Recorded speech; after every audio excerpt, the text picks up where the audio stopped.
Hello guys, আমার প্রজেক্টের এক পাশে আমি আমার প্রজেক্টের পানি সরবরাহ করার জন্য পানির যে একটা অভাব, সেই অভাব দূর করার জন্য আমি এক পাশে পাইপ গাড়ছিলাম।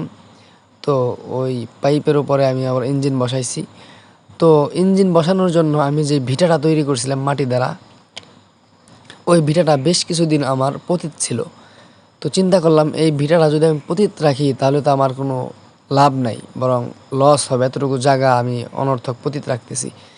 সেই চিন্তা ভাবনা করে চারপাশে আমি সিমের চারা লাগিয়ে দিয়েছিলাম। তো সিমের চারা থেকে আস্তে আস্তে সিম গাছ বড় হয়ে আমার যে সিমের যে মাচা, সিমের যে জাংলা, সেটার মধ্যে উঠে গিয়েছে।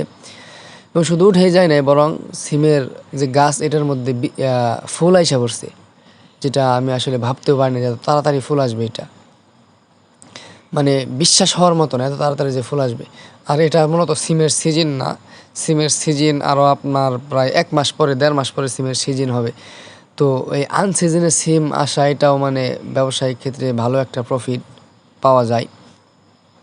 তো যখন আমি বীজটা কালেক্ট করছিলাম এই সিমের, তখনই ওই যে দোকানদার ছিল বীজের, ওই বীজ ভাণ্ডারের ওই লোকে বলছিল যে এই সিমটা আপনি ব্যবসায়িক কাজের জন্য এটা নিয়ে যেতে পারেন। তো ব্যবসার ক্ষেত্রে আপনার এই সিম, এই কেরালা জাতের সিমটা যদি বোনেন তাহলে অল্প সময়েই আপনি ফল পাবেন। তো যেরকম কথা সেরকমই কাজ হয়েছে, মাশাআল্লাহ।